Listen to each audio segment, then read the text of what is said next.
በስመ አብ ወወልድ ወመንፈስ ቅዱስ አሃዱ አምላክ አሜን።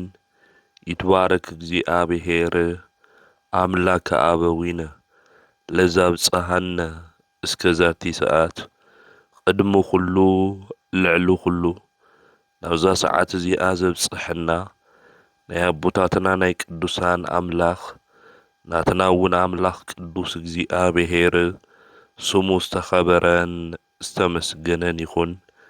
እማ አምላክ ወላዲታ አምላክ ቅድስተ ቅዱሳን ድንግል ማርያም ስለ ፍጹም አዶነታ ስለ ፍጹም ክብራ ክብርን ምስጋናን ይብጽሐያ። ከምኡውን ቅዱሳን አቦታትና ቅዱሳን አዴታትና ብዝተወሃቦም ክብሪ መጠን ኩሉ ምስጋና ይብጽሐዮም። ኣብ ዝተፈላለየ ዓለም ኮይንኩም እዚ መንፈሳዊ ሚድያ እዚ እትከታተሉ ስድራ እግዚአብሔር ኣብ መስቀል ተሰቂሉ ፍጹም ዝኾነ ሰላሙ ብዝሃበና ብኢየሱስ ክርስቶስ ፍጹም ሰላም ከመይ ትጸንሑ ከመይ ትኾኑ ሰላም እግዚአብሔር ምስ ኩላትኩም ይኹን። እንኳዕ ንጻድቁ አቡነ ሰላማ ካሳቴ ብርሃን ከምኡውን ንጻድቁ አቦና ዮሴፍ ዓመታዊ ክብረ በዓል ብሰላም አብጽሐኩም አብጽሐና። በኦርቶዶክሳዊት ተዋህዶ ቤተ ክርስቲያን ሎሚ ሐምለ 26 ናይ መጀመርያ ሊቀ ጳጳስ ኣብ ምድረ ጋኢስ አቡነ ሰላማ ካሳቴ ብርሃን ዓመታዊ ክብረ በዓሎም ብድምቀትን ብፍሉይን ብመንፈሳዊ አከባብራን ድማ ይኽበር እዩ። ከምኡውን ጻዲቁ ዮሴፍ ቤትና ንቅድስተ ቅዱሳን ንድንግል ማርያም ሓላዊኣ ክኾን ዝተመረጸ ንሳ ክትስደድ እንተላ ወዳ ሒዛ ምስኣ ዝተሰደደ ሓላዊን ቤትና ቅድስተ ቅዱሳን ድንግል ማርያም ኣብ ነገራታ ኩሉ ዝሕግዛን ዝረድአን ዝነበረ ጻዲቅ ሰብ ዮሴፍ ብሎማዓንቲ በዓለ ዕረፍቱ እዩ። ዓመታዊ ክብረ በዓሉ እውን ብድምቀት ኣብ ኣብያተ ክርስቲያናት ይኽበር እዩ። ስለዚ ዝሐምለ 26 ናይዞም ቅዱሳን አቦታትና እዚኦም ዓመታዊ ክብረ በዓሎም ዝኽበረሉ ዕለት እዩ። እዚ ዕለት እዚ ድማ እንባረኸሉ ካብዞም ቅዱሳን እዚኦም ድማ በረከት እንረኽበሉ ዕለት እዩ። አምላኽና ቅዱስ እግዚአብሔር ብዕድመን ብጥዕናን ሓልዩ ናብዚ ዕለት እዚ ስለ ዘብጽሐና ክብርን ምስጋናን አምልኮትን ውዳሴን ንዑ ይኹን።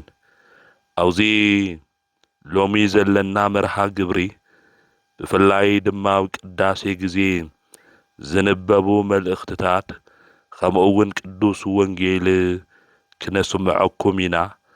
ከምኡውን ሐምለ 26 ዓመታዊ ክብረ በዓሎም ዝኾነ ቅዱሳን ኣብ መጽሓፈ ስንክሳር ዝተጽሓፈ መንፈሳዊ ተጋድሎኦምን ሕይወቶምን እንታይ ከም ዝመስል ክንምልከት ኢና። አምላኽና ቅዱስ እግዚአብሔር ንሕይወትና ዝጠቅም ንዓና ድማ ዝረብሕ ቃሉ ንከምህረና ቅዱስ ፍቓዱ ይኹነልና። ሐምለ 26 ናይ ቅዳሴ ምስባኽ እዚ እዩ።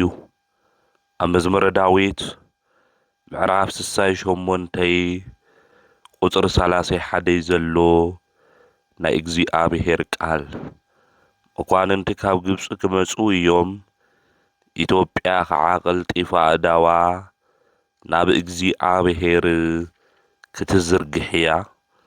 ኩልኻትኩም ነገስታት ምድሪ ንእግዚአብሔር አመስግንዎ። አውዚ ልበ አምላክ ዳዊት ክዝምር እንተሎ እቶም ናይ ግብፂ መኳንንቲ ኣምሃ ሒዞም ክግብሩ ከም ዝመጹ ከምኡውን ናይ ኢትዮጵያ ሰባት እዚ ኣምሃ ሒዞም ናብ እግዚኣብሔር ድማ ከም ዝቐርቡ ናይዚ ዓለም ነገሥታት ድማ እግዚኣብሔር ኣመስግንዎ እናበለ ክናገር እንተሎ ንምልከት ኢና። እዛ ምድሪ እዚኣ ምድራ ጋኢስት ብእግዚኣብሔር ዝተመረጸት ምድሪ ብዙሓት ቅዱሳን ድማ ዘፍረየት እያ። ስለዚ እዛ ምድሪ እዚኣ ዝተባረኸት ምድሪ እያ፣ ሃገረ ቅዱሳን እያ ድማ። ነዚኦም ብዙሓት ቅዱሳን እውን ናታ ናይ ቅድስና ነገር ክሰምዑ እንተለዉ ካብ ዓዶም ናብዛ ምድሪ እዚኣ ዝመጽኡ ነዚ እዩ። ስለዚ ቅዱስ መጽሓፍ እውን ክናገር እንተሎ ቀልጢፋ እዳዋ ናብ እግዚኣብሔር ክትዝርግሕ እንተላ እግዚኣብሔር ኣምላኽ ድማ መልሲ ከም ዝህባ እዩ ቅዱስ መጽሓፍ ዝነግረና። ሎሚ ግን እዳውና ብሰሜንን ብደቡብን ብምዕራብን ብምስራቅን ዘርጊሕና መልሲ ግን ስኢና ኢና። ኩልና ኣብ ስደት፣ ኩልና ኣብ መከራ፣ ኩልና ኣብ ፈተና፣ ኩልና ኣብ ጭንቂና ዘለና እቲ ሰላም ዝህብ ኣምላኽና ቅዱስ እግዚኣብሔር ኣእዳውና ናብኡ ክንዝርግሕ እንተለና ቀልጢፉ መልሲ ይሃበና። ስለዚ ኢትዮጵያ ታበጽሕ ደዊሃ ሃበ እግዚኣብሔር እዩ ዝብል እዛ ምድራ ጋኢስት እዚኣ እእዳዋ ክትዝርግሕ እንተላ ቀልጢፉ እግዚኣብሔር መልሲ ይህባ እዩ። ቀልጢፉ ኣምላኽና ቅዱስ እግዚኣብሔር ሰላም ኮይኑ እዩ፣ ፍቕሪ ኮይኑ እዩ፣ እቲ ዘሎ ናይ ኩናት ነገር፣ እቲ ዘሎ ናይ ሁከት ነገር ተወጊዱ እዩ ንክብለና ናቱ ቅዱስ ፍቃድ ይኹነልና። ስለዚ እዳውና ቀልጢፍና ናብ እግዚኣብሔር ክንዝርግሕ ይግብአና። ሎሚ እዳውና ናብ ካልኦት ምዝርጋሕ ጀሚርና ኢና። ናብ ካልኦት ካብ ምዝርጋሕ ናብ መን ክንዝርግሕ ይግብአና? ብጸሎት ጠጠው ኢልና ናብ እግዚኣብሔር ክንዝርግሕ። ናብ እግዚኣብሔር ክንዝርግሕ እንተለና ድማ ኣምላኽና ቅዱስ እግዚኣብሔር መልሲ ከም ዝህበና ምፍላጥና ምርዳእ የድሊ እዩ። ስለዚ እዛ ምድራ ጋኢስት እዚኣ ኣብ ቅዱስ መጽሓፍ ልዕሊ 40 ግዜ ሾማ ዝተጻሓፈት ዓዲ እያ። ነገር ግን ሎሚ እንሪኦ ዘለና ኣብ መጽሓፍ ቅዱስ ከም ዘላ ዘይኾነስ ኣምላኻ ከም ዘይትፈልጥ ከም ኣሕዛባዊ ተግባር እትፍጽም ዓዲ ኢና ንርኢ ዘለና። ስለዚ ሃገረ እግዚኣብሔር እናበልና ናይ ቤትና ናይ ቅድስተ ቅዱሳን ናይ ድንግል ማርያም ናይ ኣስራት ዓዲ እያ እናበልና፣ ነገር ግን እትገብሮን እትሰርሖን ዘላ ስራሕ ግን ኣሕዛባዊ ጭካነ ዝተመልኦ ተግባር እዩ። እቲ ሹምን እቲ ተግባርን ብሓደ ክጓዓዝ ይከኣለ። ስለዚ ሹምናን ተግባርናን ብሓደ ክኾን እታ እግዚኣብሔር እታምልኽ ዓዲ ህዝባ ድማ ብስርዓትን ብትእዛዝ እግዚኣብሔር ዝኸዱ ዓዲ እዚ ግን ካብ እግዚኣብሔር መንገዲ ዝወፀት ዓዲ ኮይና እያ እሞ እግዚኣብሔር ኣምላክ ንኹልና ናብ ልብና ንክመልሰና ናብኡ ድማ ኢድና ዘርጊሕና መልሲ እንረክብ ደቁ ንክንኾን ንኣምላኽና ናይ እግዚኣብሔር ቅዱስ ፍቃድ ይኹነልና። ስለዚ እዛ ዓዲ እዚኣ ኢዳ ትዝርግሕ ናብ እግዚኣብሔር እያ። ብሎማዓንቲ እውን እንዝክሮ ናይ መጀመርያ ሊቀ ጳጳስ እንብሎ ኣቦና ኣቡነ ሰላማ ኣብዚ ዓዲ ክቐሪ ዝገበሮ ናይቲ ህዝቢ ፍቅሪ ተመልኪቱን ርኢዩ እዩ። እቲ ፍቅርና ከዚ ግን ጠፊኡ ዓርሲ ብዓርስና እንጠፋፋእ፣ ዓርሲ ብዓርስና ድማ ሰብኣውነት ዘይስምዐና ጨካናት ኮይንና ኢና ፍቕሪ ገንዘብ ጌርና ብጽድቂ መንገዲ ድማ ንጓዓዝ ንክንኾን ናቱና ኣምላኽና ናይ እግዚኣብሔር ቅዱስ ፍቓድ ይኹነልና ኢድና ዘርጊሕና ድማ ኣምላኽና ቅዱስ እግዚኣብሔር ቀልጢፉ መልሲ ንክህበና ንሕና ናብኡ ክንምለስ ይግብአና ከምኡ እውን ብሎማዓንቲ ሓምለ 26 ኣብ ቅዳሴ ግዜ ዝንበብ መልእኽቲ ቀዳማይ መልእኽቲ ጳውሎስ ናብ ጢሞቴዎስ ምዕራፍ 6 ቁጥሪ 3 እስካብ 20 ዘሎ ናይ እግዚኣብሔር ቃል እዩ ከምዚ ድማ ይብል ሓደ ሰብ ምስቲ ሓቀኛ ዝኾነ ቃል ጎይታና ኢየሱስ ክርስቶስን ምስቲ ንእግዚኣብሔር ምምሳል ዘይስማዕማዕ ጉጉይ ትምህርቲ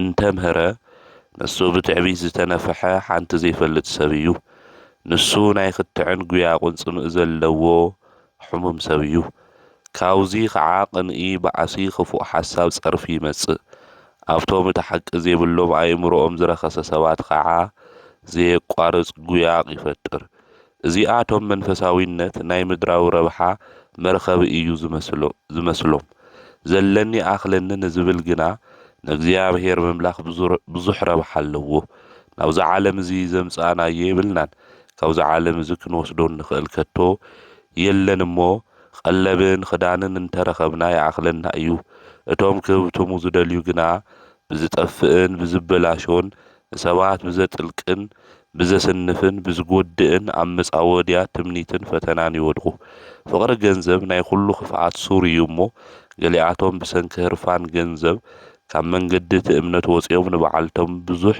ስቃይ ኣምጽኡ ንስኻ ግን ኣታ ናይ እግዚኣብሔር ሰብ ካብዚ ኩሉ ህደም ድድሕሪ ጽድቅን እምነትን ፍቕርን ትዕግስትን መንፈሳዊነትን ሰዓር ሰናይ ናይ እምነት ገድሊ ተጋደል ነታ ዝተጸዋዕካላ ኣብ ቅድሚ ብዙሓት መሰኻኽር እውን ጽቡቕ ምእማን ዝተኣመንካላ ናይ ዘለኣለማዊ ህይወት ሓዝ ነቲ ትእዛዝ ብንጹህ ብዘይነቐፋን ክሳብ ምግላጽ ጎይታና ኢየሱስ ክርስቶስ ምእንቲ ክትሕልዎ ኣብ ቅድሚ እቲ ንኹሉ ህይወት ዝህብ እግዚኣብሔር ኣብ ቅድሚ እቲ ጴንጤናዊ ጲላጦስ ነቲ ሓቀኛ እምነት ዝመስከረ ኢየሱስ ክርስቶስን እእዝዘካ ኣለኹ ነዚ ግዚኡ ምስ በጽሐ እግዚኣብሔር ክገልጾ እዩ ንሱ ብፁዕ በይኑ ንኹሉ ዝገዝእ ንጉስ ነገስታት ጎይታ ጎይቶት ንሱ በይኑ ዘይመውት እዩ ሓደ ሰብ እኳ ከቶ ዘይርኦ ክሪኦ እውን ዘይኽእል ኣብ ዘይቐርብ ብርሃን ዝነብር እዩ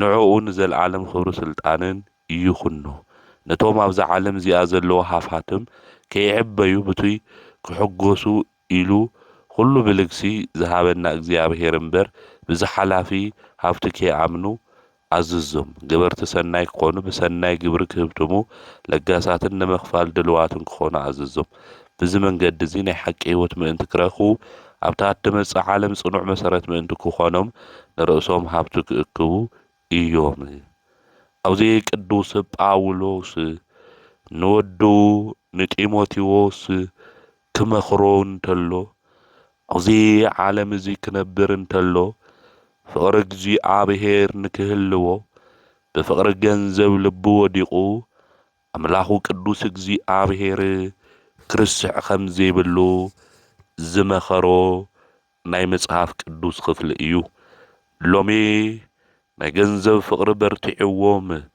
እቲ ናይ ክፍኣት ኩሉ ሱር ዝኾነ ገንዘብ ኣብ ልቦም ሕቲሞም ኣምላኽ ቅዱስ እግዚኣብሔር ግን ዝገደፉ ዝተሰናኸሉ ብዝጠፍእ መንገዲ ድማ ዝተጓዓዙ ብዙሓት እዮም እግዚኣብሔር ሂብዎም እናሃለወ ነገር ግን ይኣኽለኒ ስለ ዘይበሉ ንእግዚኣብሔር ምምላኽ ገዲፎም ንገንዘብ ድማ ዝተንበርከኹ ብዙሓት እዮም ስለዚ ካብ ሰናይ መንገዲ ፍቕሪ ገንዘብ ምእንቲ ከይውፅእካ ምድራዊ ድማ ጥራሕ ሓሲብኻ መንፈሳዊነት ድማ ከይትገድፍ ወደይ ብዘለካ ይኣኽለኒ በሊኻ ቀለብን ክዳንን እንተረኸብና ይኣኽለና እዩ ስለዚ ብመጠን ንበር እናበለ ንወዱ ክመኽሮ እንተሎ ንምልከት ኢና ጉጉይ ዝኾነ ትምህርቲ ድማ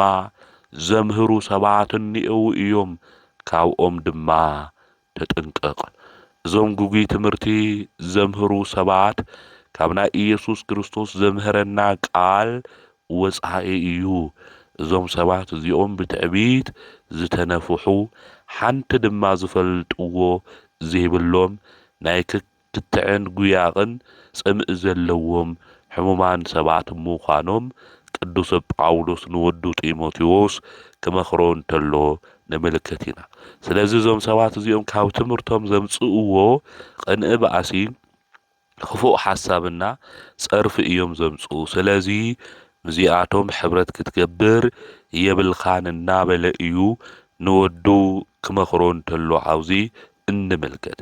ኣብዚ ዓለም እዚ ክንነብር እንተለና ጌጋ ዝኾነ ትምህርቲ ዝነግሩና ጌጋ ዝኾነ ሓሳብ ዝህቡና ሰባት እኒአው። ምድራዊ ጥራሕ ክንሓስብ ሰማያዊ ነገር ድማ ክንገድፍ ዝገብሩና ስለ ገንዘብ እምበር ስለ ዘለዓለማዊ ህይወትና ክንሓስብ ከም ዘይግብአና ስለ ዝሓልፍ እምበር ስለ ዘይሓልፍ መንግስቲ ክንሓስብ ከም ዘይግብአና ሰባት ኣብዚ ዘመን እዚ ይነግሩና እዮም።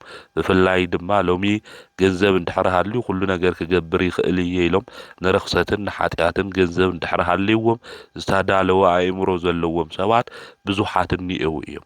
ነገር ግን ቀለብን ክዳንን እንተረኸብና ይኣኽለኒ ብለለዎ ይኣኽለኒ ዝብል ሰብ በረከት ካብ እግዚኣብሔር ይረክብ እዩ። ነገር ግን ክህፍትም እኒአኒ ኢሉ ብጥፍኣት ብዘበላሹ መንገዲ ዝጓዓዝ እንድሕር ኮይኑ ኣብ መጻወድያ ትምኒትን ፈተናን ድማ እንታይ ይገብር ይወድቕ ማለት እዩ። ገሊኣቶም እውን ብገንዘብ ህርፋን ኢሎም ካብ መንገዲ እምነቶም ወፂኦም ንባዕሎም ብብዙሕ ስቃይ ንክሰቃዩ ድማ ክኢሎም እዮም ማለት። ንሕና እውን ኣብዚ ዓለም እዚ ክንነብር እንተለና ሰሪሕና ክንልወጥ እኒአና ሰሪሕና ክንበልዕ ከም ዝግብአና ቅዱስ መጽሓፍ እውን ይነግረና እዩ። ዘይሰርሕ ሰብ ክበልዕ ከም ዘይብሉ ቅዱስ መጽሓፍ ይነግረና ይርድን። እቲ እናምጽኦ ገንዘብ ግን ብኽፍኣት ሰብ እናበደልና ድኻታት እናንባዕና ንሰባት እናጠለምና ይኮንና እቲ ገንዘብ እሱ ክነምጽኦ ዝግብአና ከምኡ ጌርና ነምጽኦ እንድሕር ኮይና ንባዓልና ኣብ ብዙሕ ስቃይ ከም ንእቱ ክንፈልጥ ክንርዳእ ይግብአና። ንግዚኡ ክንሐጎስ ንኽእል ኢና። ንግዚኡ ደስ ዝበለና ነገር ክንገብር ንኽእል ኢና። ገዛ ክንገዝእ ንኽእል ኢና። መኪና ንገዝእ ንኽእል ኢና። ነገር ግን ብሰብ ንባዓት ብሰብ ደም ዘምጻናዩ ስለ ዝኾንና ብዙሕ ስቅያት ብዙሕ መከራ ግን እኒአና መጻወድያ ውሽጢ ፈተና እውን ንኣትውለና ምዃንና ክንፈልጥ ክንርዳእ ይግብአና። ኣምላኽና ቅዱስ እግዚኣብሔር ሰሪሕና ክባርከልና እንተሎ ሃፋትም እንድሕር ኮይንና ክንምጽውት ንድኻታት ክንርኢ ንመንፈሳዊ ኣገልግሎት እውን ክንገብሮ ዝግብአና ስራሕቲ ኩሉ እንሰርሐሉ ብገንዘብና ጽድቂ እንሰርሐሉ ክንኾን ይግብአና እምበር ብገንዘብና ዘየድሊ ነገር እንሰርሕ ሰባት እናቐተልና ሎሚ እኮ ንገንዘብ ተባሂሉ ሰብ ዘይጥፍእ እኮ የለይ። ንገንዘብ ተባሂሉ ባዕልና ንባዕልና ተፈላሊና ኢና። ገንዘብ እዩ ዘመደይ ዝብል ትውልድ እውን ዝበዝሐሉ ኢና ካብ ፍቅሪ ገንዘብ ዝተለዓለ ማለት እዩ። ስለዚ እዚ ናይ ገንዘብ ፍቅሪ እዚ ኣምላኽና ቅዱስ እግዚኣብሔር ካብ ምምላኽ ሰናይ ነገር ካብ ምስራሕ ክፈልየና ከም ዘይግባእ ካብ እምነት ጽድቂ ድማ ከውፀና ከም ዘይግባእ ኣብዚ ቅዱስ ጳውሎስ ንኹልና ይመኽረና እዩ እሞ ኣቅዲምና ናይ እግዚኣብሔር ፍቅሪ ሃልዩና እቲ ነምጽኦ ገንዘብ እውን ብሰናይ መንገዲ ነምጽኦ ክንኾን ይግብአና እምበር ሰብ ነጠለምና ሰብ ነክሓድና ብዘይድሊ መንገዲ ገንዘብ ክነምጽእ ከም ዘይግብአና ቅዱስ መጽሓፍ ይነግረና። ሊቃውንቲ ቤተ ክርስቲያን እውን ዝመኽሩና ንዚ እዩ። ንስኻ ግን ኣታ ናይ እግዚኣብሔር ሰብ ኢኻ ካብዚ ኩሉ እንታይ ግበር እዩ ዝብል ህደም እዩ ዝብል። ስለዚ ካብ ፍቅሪ ገንዘብ ዘብልውፁ ሰባት ካብኦም ህደም ጌጋ ዝኾነ ትምህርቲ ካብ ዘምህሩ ክፉኣት ሰባት ድማ ህደም እናበለ ይነግሩ። ጽድቂ እምነት ፍቅሪ ትዕግስቲ መንፈሳዊነት ንዚኣቶም እንታይ ግበሮም ሰዓቦም እዩ ዝብል። ካብቲ እኩይ ነገር ርሒቕካ ስለ ጽድቂ ስለ እምነት ስለ ፍቅሪ ስለ ትዕግስቲ ስለ መንፈሳዊነት እዞም ነገራት እዚኦም ክትገብር ንዚኣቶም ሰዓቦም እዩ ዝብል። ሰናይ ና እምነት ገድሊ እውን ተጋድል ነታ ዝተጸዋዕካላ ኣገልግሎት እውን ብዙሓት መሰኻኽር ዝኾኑላ ንስኻ እውን ዝተኣመንካላ ናይ ዘለዓለማዊ ህይወት ድማ ሓዝ እናበለ ይነግሮ ማለት እዩ። ከምኡውን ቅዱስ ጳውሎስ እቲ ትእዛዝ ብንጽህናን ብዘይነቐፋን ኮይኑ ጌታ እስካብ ዝግለጽ ክሕሉ ከም ዝግብኦ እዩ ዝነግረና። ንሕና እውን ብንጽህና ብቅድስና ኮይንና ናይ ጌታና መድሓኒትና ንሱ ኢየሱስ ክርስቶስ ኣብ ቅድሚ እቲ ጴንጤናዊ ጲላጦስ ነቲ ሓቀኛ እምነት ዝመስከረ ጌታ ትእዛዙ ኩሉ ክንሕልው እዩ ዝግብአና። ንሱ ብፁዕ እዩ ቦይኑ ድማ ንኹሉ ዝገዝእ ንጉሰ ነገስታት ጎይታ ጎቶት እዩ ንሱ ጎይታና መድኃኒትና ኢየሱስ ክርስቶስ ንሱ ቦይኑ ዘይመውት እዩ ሓደ ሰብ ካብ ከቶ ዘይሪኦ ክሪኤውን ዘይኽእል ኣብ ዘይቕረብ ብርሃን ዝነብር እዩ ንሱ ጎይታና መድኃኒትና ኢየሱስ ክርስቶስ ንዘለዓለም ኽብርን ስልጣንን ንህኡ ይኹኖ ስለዚ ቅዱስ ጳውሎስ ንወዱ ጢሞቴዎስ ትእዝዞ እንተሎ ዝመዓዶ ምኽሪ እዚ እዩ ኣብዛ ዓለም እዚ ዝነብሩ ሃፋትም ድማ ከይዕበዩ በቲ ዘለዎም ሃፍቲ ድማ ተሓጒሶም ተዓቢዮም ፈተና መንገዲ ምእንቲ ከይወድቁ ብልግሲ ኩሉ ነገር ክህቡ ከም ዝግባእ በዚ ሓላፊ ሃፍቲ ድማ ከኣምኑ ከም ዘይግባእ ዓዝዞም ኢኻ ክብል እንተሎ ንምልከት ኢና ሎሚ ብገንዘቡ ዘይምካሕሰብ ሞመን እዩ በቲ ዘለዎ ነገር ዘይምካሕሰብ መን እዩ ወገናተይ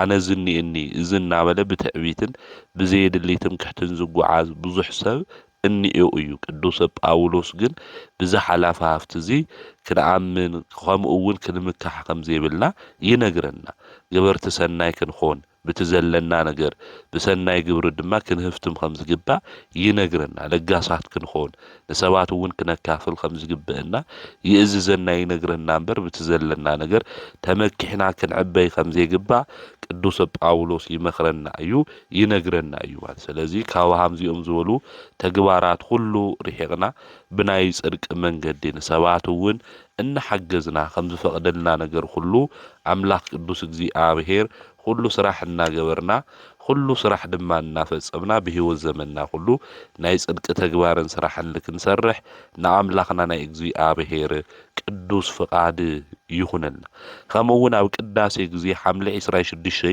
ሎሚ ዝንበብ መልእኽቲ ኣብዛ ቀዳማይ መልእኽቲ ዮሐንስ ምዕራፍ 2 ቁጥሪ 1 እስካብ 12 ዘሎ ናይ እግዚአብሔር ቃል እዩ ካቶም ደቀይ እዚ ዝጽሕፈልኩም ዘለኹ ኃጢአት ምእንቲ ከይትገብሩ ይለእየ ሓደ እኳ ኃጢአት ዝገበረን ተሃልዩ ኣብ ቅድሚ ኣብ ጠበቃ ኣለና ንሱ እውን እቲ ጻድቅ ኢየሱስ ክርስቶስ እዩ ንሱ ምእንቲ ኃጢአትና ቤዛ ኾነ ምእንቲ ኃጢአት ሁሉ ዓለም እውን እምበር ምእንቲ ኃጢአትና ጥራሕ ኣይኮነን ትእዛዛት እግዚአብሔር እንተሐሊና ንዑ ከም እንፈልጦ በዚ ኢና እናረጋግጽ ኣነ ፈልጦ እየ ዝብል ንትእዛዛቱ ግና ዘይሕሉ ንሱ ሓሳዊ እዩ እታ ሓቂ እውን ኣብኡ የላን እቲ ንቃሉ ዝሕሉ ግን ፍቅሪ እግዚአብሔር ኣብኡ ፍጹም ይኸውን ኣብ እግዚአብሔር ከም ዘለና በዚ ኢና እንፍለጥ እቲ ኣብኡ እነብር እየ ዝብል ከምቲ ንሱ ዝተመላለሰ ባዕሉ እውን ከምኡ ክመላለስ ይግብኦ እዩ ኣቶም ፍቁራተይ እቲ ካብ መጀመርታ ዝነበረኩም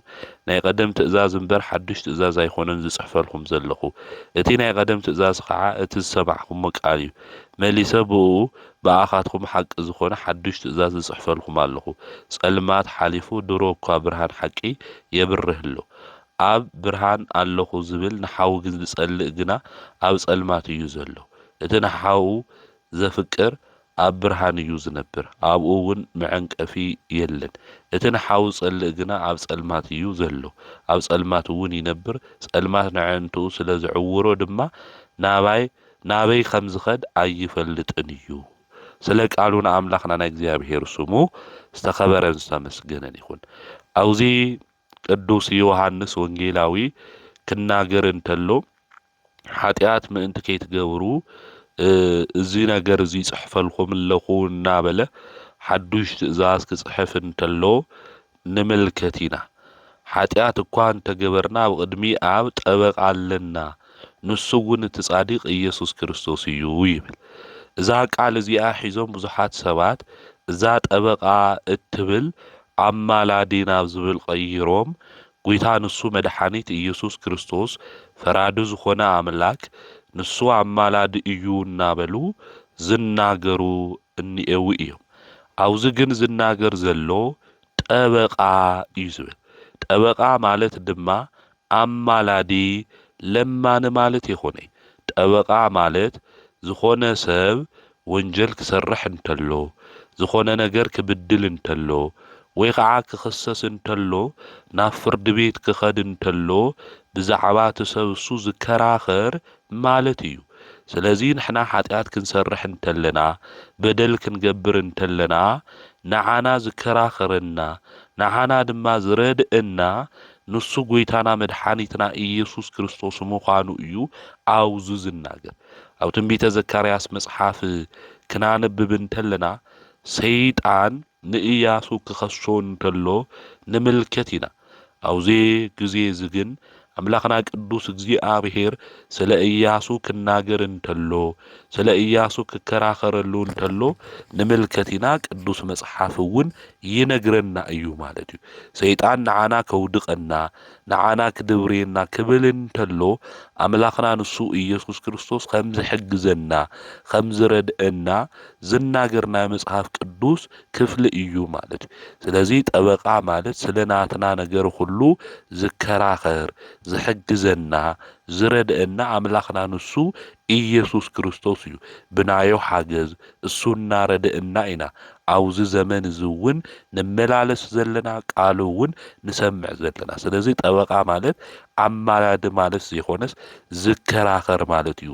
ተኸራኺሩ እውን ጸላኢና ዲያብሎስ ዝሕፍረና ንሕና ድማ ናብ መንግስቱ ክንወርስ ዝገብረና አምላኽ ማለት እዩ። ጠበቃ ተኸራኺሩ ነቲ ጸላኢና እንታይ ገብረና ይሕፍረልና ማለት እዩ። ንሕና እውን አምላኽና ንሱ ኢየሱስ ክርስቶስ ጸላይ ዲያብሎስ ክድብሬና ክብል እንተሎ ንሱ ረዲእና ንሱ ሓጊዝና ጸላኢና ዲያብሎስ ሓፊሩ ናብ ናቱ ናይ ቅዱስ እግዚአብሔር መንግስቲ ድማ ክንወርስ ዝገብረና ረዳኢና ሓጋዚና ንሱ ኢየሱስ ክርስቶስ ምዃኑ ዝናገርና መጽሓፍ ቅዱስ ክፍሊ ምዃኑ ክንፈልጥ ክንርዳእ ይግበና። ንሱ ምእንቲ ሓጢአትና ቤዛ ኮይኑ እዩ።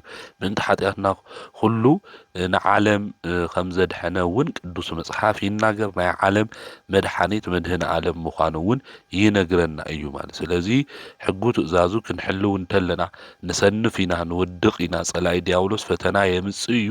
ብዚ ፈተና እዚ ተስፋ ከይንቆርጽ ጸላይ ዲያብሎስ ምእንቲ ከይድብሬና ዝረድአና ዝሕግዘና ስለናትና ድማ ዝከራኸረልና አምላኽ ቅዱስ እግዚአብሔር ንሱ ኢየሱስ ክርስቶስ ምዃኑ ቅዱስ መጽሓፍ ይነግረና የርድእና እዩ። ስለዚ ጸላኢና ዲያብሎስ ንሕና ክንወድቕ ክንስበር ክኸሰና እንተሎ ዝረድአና ግን ንሱ ጎይታ መድሓኒት ኢየሱስ ክርስቶስ ከም ዝኾነ ዝናገር ናይ መጽሓፍ ቅዱስ ክፍሊ እምበር ንሱ ኢየሱስ ክርስቶስ ክብሪ ምስጋና ይብጽሓዩ አማላዲ እዩ ዝብል ሓሳብ ከም ዘይብሉ ክንፈልጥ ክንርዳእ ይግብአና። ንኢዮብ እውን ዝኸሰሶኮ ዲያብሎስ ሰይጣን መጽኡ ኸሲስዎ እዩ። ነገር ግን ሰይጣን ሓፊሩ ንክኸድ ንኢዮብ ዝረድኦ ሓጋዚኡ ጠበቃ መን እዩ? ንሱ ኢየሱስ ክርስቶስ እዩ።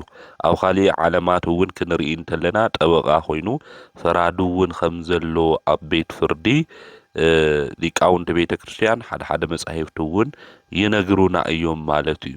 ስለዚ ዝጠበቃ ዝብል ንጸላኢ ዝሕፍር ንጸላኢ ዘዋርድ ዝከራኸረልና ሓላዊና ረዳኢና ማለት ምዃኑ ምፍላጥ ምርዳእ የድሊ። ከምኡ እውን ቅዱስ ዮሐንስ አውዚ ትእዛዙ ክነግረና እንተሎ ንሕና ብናይ ጽድቂ መንገዲ ንክንጓዓዝ ንሕና ንእግዚአብሔር ንፈትዎ ኢና እግዚአብሔር ይፈልጦ እየ እንብል ኩሉ ትእዛዛቱ ክንሕልው ከም ዝግባእ እግዚአብሔር ይፈልጦ እየ እናበልና ትእዛዛቱ ዘይንሕልው እንድሕር ኮይንና ግን ሓሰውቲ ምዃንና እውን ይነግረና። ፍቅሪ እግዚአብሔር እውን አባና ከም ዘየለ ይነግረና። ስለዚ ንእግዚአብሔር ይፈልጦ እየ አምላኺ ቅዱስ እግዚአብሔር እዩ እንብል ሁሉ ትእዛዛቱ እንሕልው ክንኾን ፍቅሪ እግዚአብሔር እውን አባና ፍጹም ከም ዝኾነ ክንፈልጥ ክንርዳእ ይግብአና። ነገር ግን ትእዛዛቱ ዘይንሕሉ እግዚአብሔር ይፈልጦ እየ ንብል እንድሕር ኮይንና ግን ሓቂ አባና ከም ዘየላ ሓሶት ምሳና ስለ ከም ዘሎ ፍቅሪ እግዚአብሔር እውን አባና ፍጹም ከም ዘይኾነ ክንፈልጥ ክንርዳእ ይግብአና። እግዚአብሔር አባና ክነብር እንድሕር ደሊና ኮይንና بتأزازو بحقو من قدن حلونا كنقعازيو زقبئنا خمقونا برهان اني اخون نابلنا نحاونا نسأل انتحرقونا دم او سأل ما تخمزل لنا كنفلت كنردا يقبئنا نحاونا نحافتنا نفكر انتحرقونا بفقر عين نرئي انتحرقونا قن برهان خمن نبر معنك افون خمزي بلنا قدوس مصحف ينقرن نحاونا نحافتنا نسأل انتحرقونا قن او سألماتنا ننبر زلنا اتسألماتون عندنا يعورو مالج نابي خمن خدوون عين فلتي مالج سلازي او سألمات وشتم انتي كي ننبر كبرهان من قدوس انا دما او سألمات من قدم انت كي ندكم نايقزي عابير تأزاز كنحلو بفقر من قد دما كنقعاز يقبئنا ازي لكنقبر أملاخنا قدوس اجزي آبهير نخلاتنا يحجزنا خمون بلما عنتي أو قداسي جزي زنبب ملئختي أو زي أو قبرها وريات معراف حموشتا قصري إسراء شمون تيزلو ناي اجزي آبهير قاليو خمز دما يبل بسم ازي سبزي كيتم هرودو بصنو عزيزنا كما ينبرنان انه عن يروساليم برتمرتكم ملأكم دم ازي سبزي عبل علينا كتمصو ديكم تدلي زلكم إلو تأيقم بيتروسنا حواريات جنا خمزي إلهم ملسلو كابن سفسن اجزي آبهير كن ازازي يزقبئنا نتن السقاتكم او عن سيت سقيلكم مو زقتلكم مو إيسوس أملاخ أبوتاتنا تنسؤو نإسرائيل نسهان سريت حاتياتن مئنتكوهم اجزي آبهير نؤو رئسن مدحانن جيرو ناو يمانو العلب بلو نحنا نزنقر ازي مسكرينا اتجزي آبهير نتوم زئززو زهاو منفس قدسوون مسكريو نساتهم نزم السمعو تقطعو نهاورياتوون كقتلوهم دليو يسبي ስለዚህ ስለ ጌታ መድኃኒት ኢየሱስ ክርስቶስ አቦታትና ሐዋርያት ከምስክሩ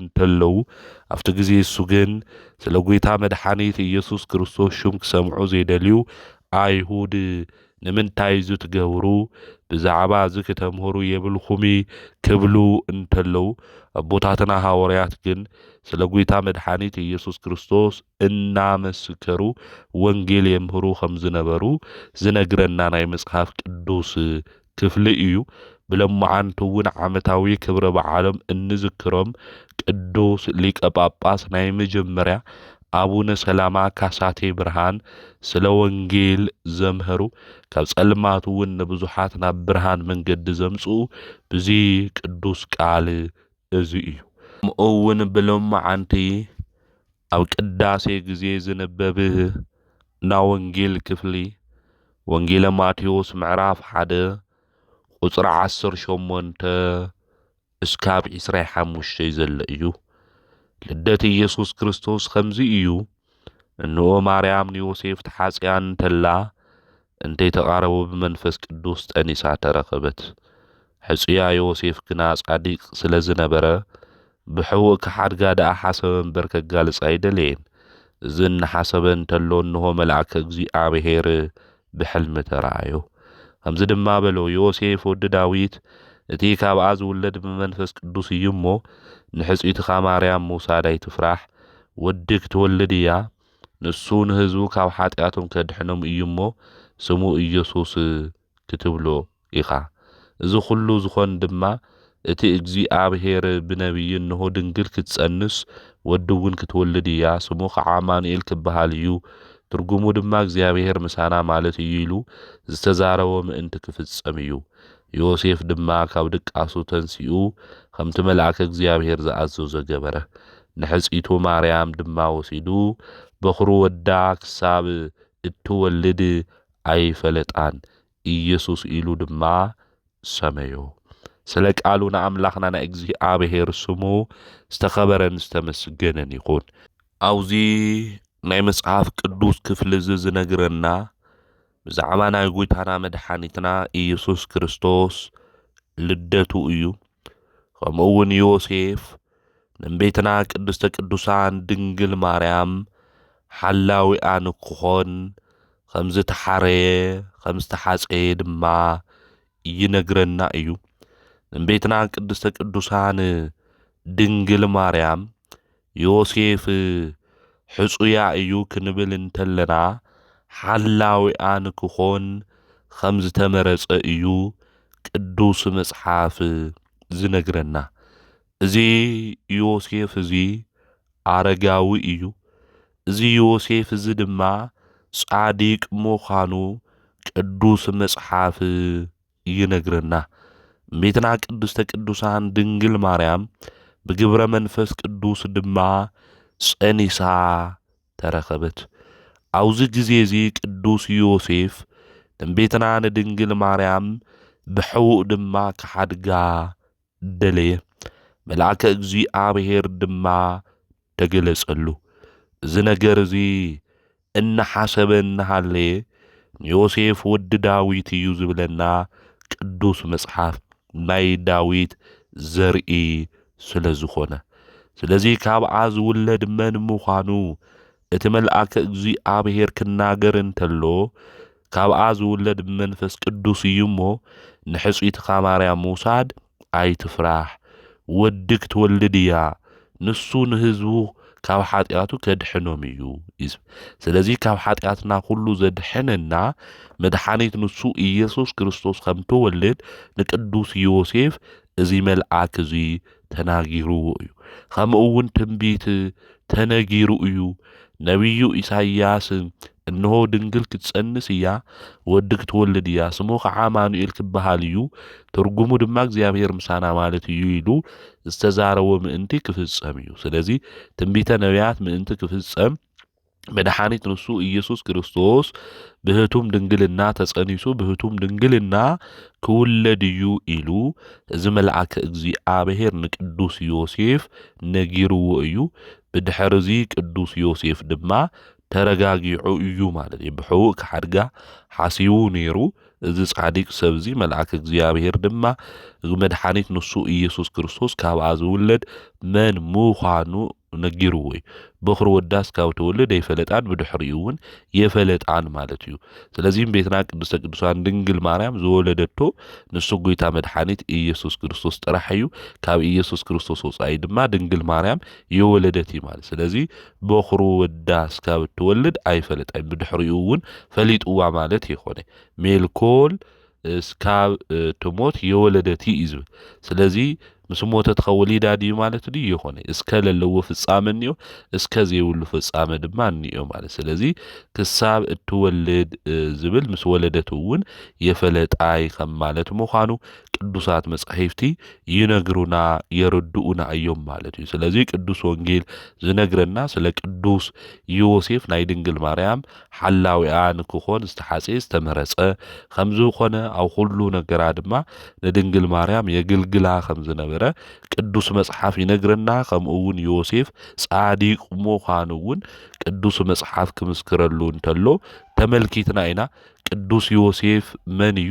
ናይ ቅዱስ ዮሴፍ ሕይወቱስ እንታይ እዩ ዝመስል ዝብል ብስፍሓት ክንምልከቶ ኢና።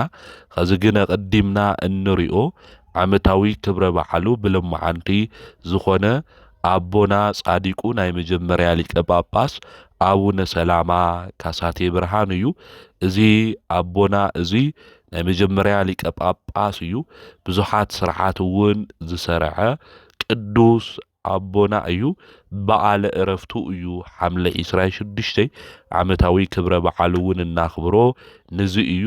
እዚ ቅዱስ አቦና እዚ ሊቀ ጳጳስ መን እዩ? መንፈሳዊ ሕይወቱ ሐዋርያዊ አገልግሎቱ ድማ እንታይ ከም ዝመስል ክንምልከት ኢና። ጻዲቁ አቦና አቡነ ሰላማ ናይ መጀመርያ ሽሞም ፍሬምናጦስ ተባሂሎም እዮም ዝጽውዑ ነይሮም። ኣብ ሳልሳይ ክፍለ ዘመን መጀመርታ ብሕዳር 26 ብ245 ዓመተ ምህረት እዮም ኣብ ጤሮስ ወይ ከዓ ኣብ ግሪክ ተወሊዶም። ናይ ፍሬምናጦስ አቦኦም ቅዱስ ምናጦስ ይበሃል።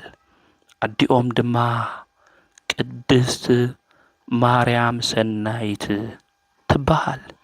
ፍሬመናጦስ ገና ቆልዓ እናሃለወ ፈላስፋን ነጋዴ ዝነበረ መርጵዮስ ዝተባሃለ ሰብ ካብ ህንዲ ናብ ዓዶም ጤሮስ ይመጽእ። እዚ ሰብ እዚ ኣብቲ ዘመን እሱ ካብ ዝነበሩ ጥበበኛታት ፈላስፋታት ሓደ እዩ። ናብኡ ምስ መጸ ድማ ንኽልተ ቆልዑ ሒዙ ጉዕዞ ይጅምር። እዚ መርጵዮስ ዝተባሃለ ሰብ እዞም ክልተ ህፃናት እዚኦም ዝተባሃሉ ፍሬመናጦስና ኤስድዮስ እዮም።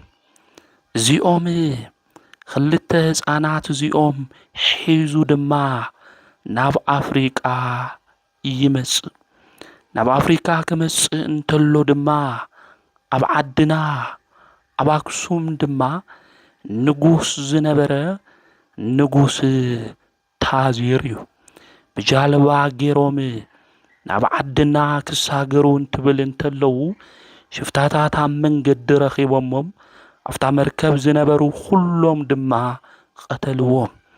እዞም ክልተ ህፃናት እዚኦም ግን ክቐትልዎም ኣይደለዩይ። ነቶም ክልተ ቆልዑ ሒዞም ድማ ናፍቲ ዘመን እሱ ዝነበረ ንጉስ ሒዞሞም ኸዱ። እቱ ንጉስ ድማ ተቐበሎም።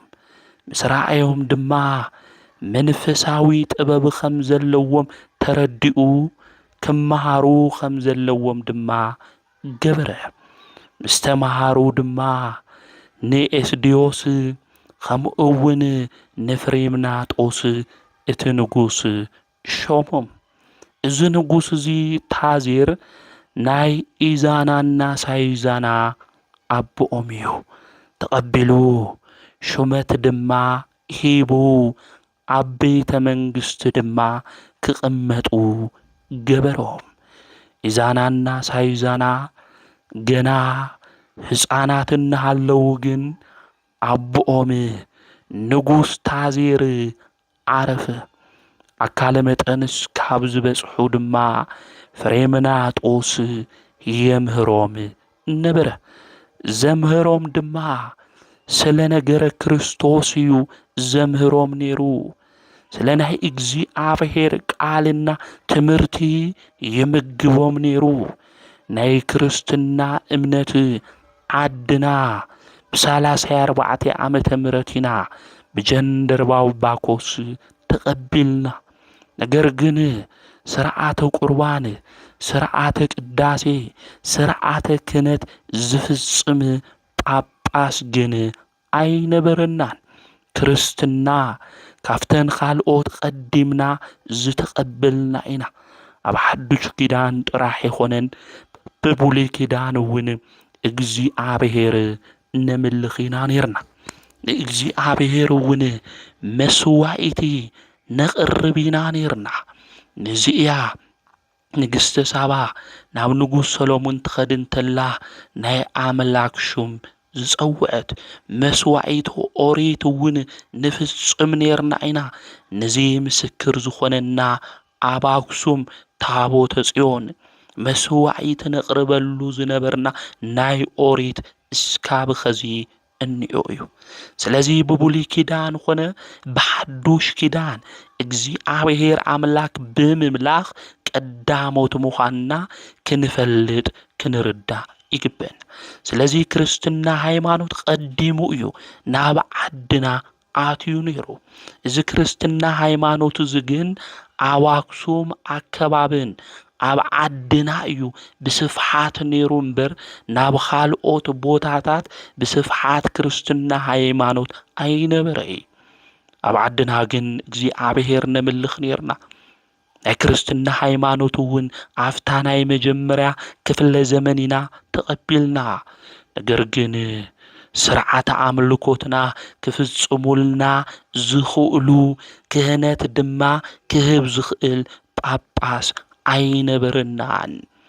ካሳቴ ብርሃን ድማ ኣባ ፍሬመናጦስ እቲ ህዝቢ ክምልከት እንተሎ ናይቲ ህዝቢ ፍቕሪ ሒዝዎ ጳጳስ ናዛ ዓዲ ድማ ክህልውኒ እወይሉ ሓሰበ ናብ ግብጽ ድማ ኸደ ኣብቲ ዘመን እሱ ነጊሶም ዝነበሩ ኢዛናና ሳይዛና እዮም ባቦኦም ተተኪኦም ስለዚ ናብ ግብጽ ኸይዱ ጳጳስ ኮይንካ ንዓ ድማ በልዎ ፍሬምናጦስ እውን ኸደ ኣብቲ ዘመን እሱ ናይ እስክንድርያ ሊቀ ጳጳሳት ዝነበረ ኣባ አትናቴዎስ እዩ ኣባ አትናቴዎስ ድማ ረኸቦም ዓድና ጳጳስ ከይሃለዋ ብኢየሱስ ክርስቶስ ከም ተኣምን ድማ ነገሮም እዞም ሊቀ ጳጳስ ድማ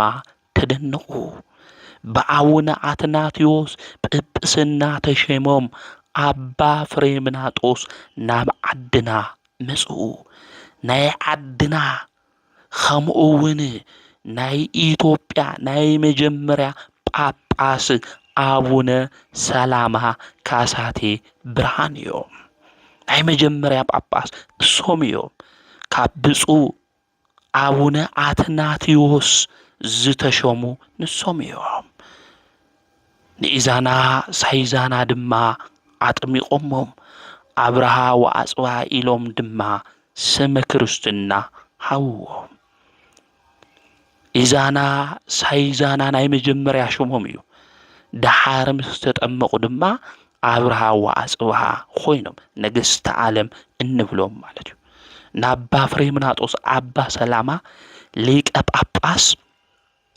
ኣብ ዓድና ምስ መጽኡ ናይ መጀመርያ ሾሞም አባ ፍሬምናጦስ ይነሩ ደሓር ግን አባ ሰላማ ካሳቴ ብርሃን ኮይኑ አባ ሰላማ ዝተባሃሉሉ ናይ ሰላም አቦ በአምልኮተ ባዕድ እናምለኸ ምስ እግዚአብሔር ተባይሱ ዝነበረ ሰብ ናብ አምልኮተ እግዚአብሔር አምጽኦም ዘተዓረቁ ናይ ሰላም አቦ እዮም አባ ሰላማ ሰብን እግዚአብሔርን ምክንያቱ ሰብ ካብ እግዚአብሔር ምምላኽ ርሒቁ ኣብ ካሊእ አምልኮት ስለ ዝነበረ ናብ አምልኮት እግዚአብሔር አምጽኦም ስለ ዝተዓረቁ አባ ሰላማ ተባሂሎም እዮም ናይ ብርሃን ስርሖም ሹም እዩ አባ ሰላማ ካሳቴ ብርሃን ክንብል እንተለና ድማ ናይ ወንጌል ቃል ዘምህሩ እዮም ብርሃን ዝኾነ ናይ እግዚአብሔር ቃል ወንጌል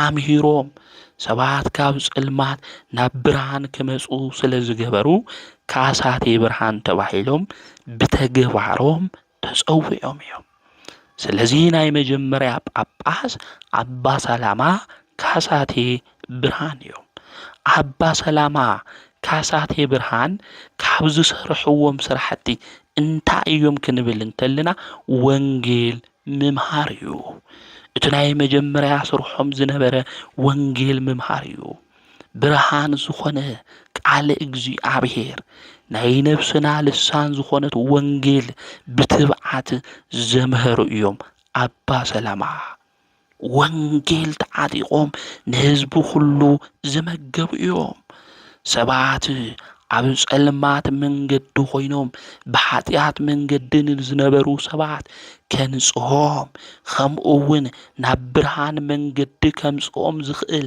ኃጢአትን ጽድቅን ክፈሊሉ ዝኽእሉ መነጽሮም ናይ እግዚአብሔር ቃል ወንጌል ብትብዓት ዘምህሩ እዮም ኣብቲ ዘመን እሱ ዝነበሩ ሰባት ናይ እግዚአብሔር ቃል ፈሊጦም ብእግዚአብሔር መንገዲ ንክኸዱ ዝገበሩ አቦ እዮም አባ ሰላማ ካሳቴ ብርሃን ንሕና ብህይወት ዘመንና ሁሉ ሰባት ናይ እግዚአብሔር ቃል ንክፈልጡ ብወንጌል መንገዲ ድማ ንክመላለሱ ነምህር ለና ድንኾን ዕለት ዕለት አባ ሰላማ ካሳቴ ብርሃን ሰባት እናምህሩ ንክጥመቁ በአብ በወልድ በመንፈስ ቅዱስ ድማ አሚኖም ደቀ መዛሙርት ንክኾኑ ብቃለ ወንጌል ዘምህሩ ጻዲቅ አቦ እዮም አቦና አቡነ ሰላማ ዝተግባር እዩ ናይ መጀመርያ ስርሖም ነይሩ